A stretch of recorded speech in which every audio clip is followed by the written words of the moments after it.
नमस्कार दोस्तों, स्वागत है आपका हमारे चैनल कहानियों की दुनिया बाय वानी में।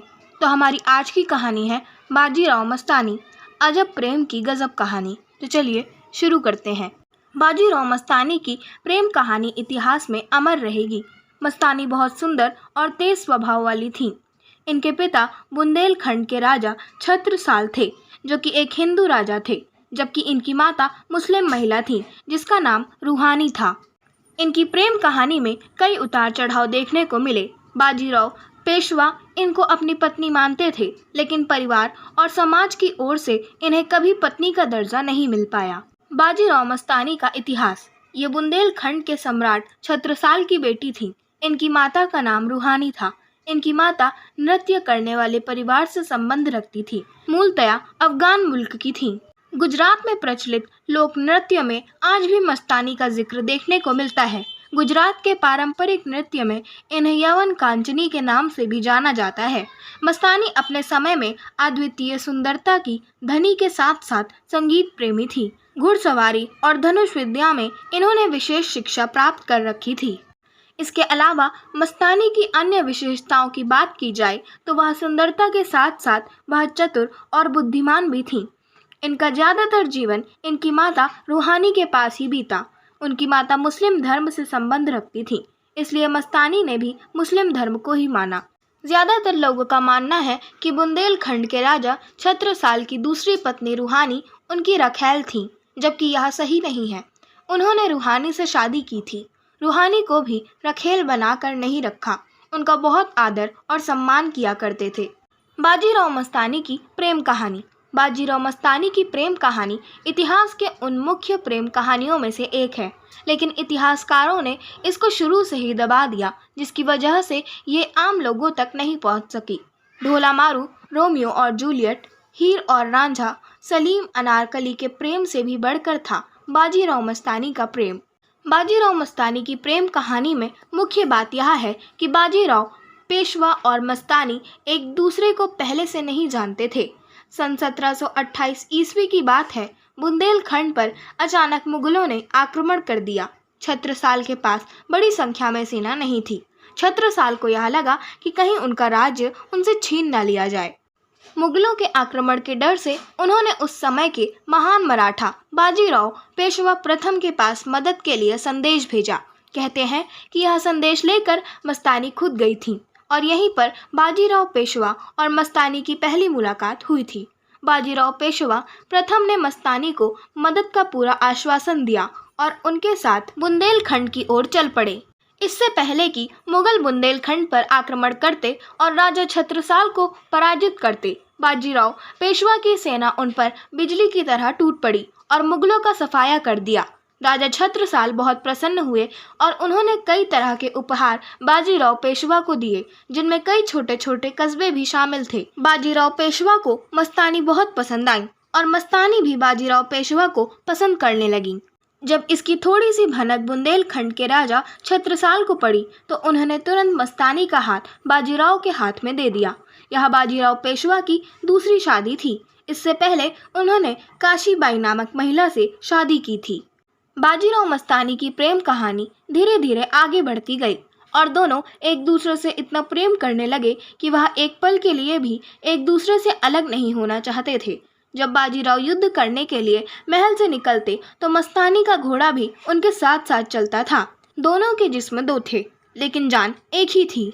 इनके प्रेम के दुश्मन। बाजीराव की दूसरी शादी के पश्चात मराठों के साथ साथ ब्राह्मण समुदाय के लोग भी उनसे नाराज रहने लगे। ऐसा भी कहा जाता है कि बाजीराव पेशवा मस्तानी से इतना प्रेम करते थे कि उनके लिए धीरे धीरे उनका ध्यान अपनी प्रजा और साम्राज्य से हटने लगा। वह अपना ज़्यादातर समय मस्तानी के साथ व्यतीत करने लगे। उनकी पहली पत्नी काशीबाई को मस्तानी से कोई दुश्मनी नहीं थी और वह दोनों को पति पत्नी के रूप में स्वीकार कर चुकी थी। चिमाजी अप्पा, जो कि बाजीराव पेशवा के छोटे भाई थे, और उनके साथ बाजीराव पेशवा के ज्येष्ठ पुत्र बालाजी बाजीराव उर्फ नाना साहब ने भी कभी मस्तानी को स्वीकार नहीं किया। चिमाजी अप्पा और नाना साहब शुरू से चाहते थे कि बाजीराव मस्तानी अलग हो जाएं, लेकिन बाजीराव पेशवा प्रथम के खिलाफ वह बोल नहीं सकते थे। मस्तानी एक मुस्लिम लड़की थी, जिसकी वजह से उसको परिवार का कोई भी सदस्य स्वीकार नहीं कर रहा था। बाजीराव पेशवा की पहली पत्नी काशीबाई भी इस बात से दुखी थी, लेकिन बाजीराव की खुशी के लिए वह चाहती थी कि बाजीराव मस्तानी हमेशा साथ रहे। काशीबाई पर उनकी सास और बाजीराव पेशवा की मां राधाबाई का दबाव था कि कैसे भी करके मस्तानी को बाजीराव से अलग किया जाए, लेकिन काशीबाई बाजीराव की खुशी के लिए ऐसा कुछ भी करने के पक्ष में नहीं थी, इसलिए कई बार काशीबाई को भी सताया जाता था। सन 1740 ईस्वी में मस्तानी ने एक बेटे को जन्म दिया, जिसका नाम कृष्णराव रखा गया। कालांतर में इसका नाम बदलकर शमशेर बहादुर रख दिया गया। बाजीराव मस्तानी अलग कैसे हुए?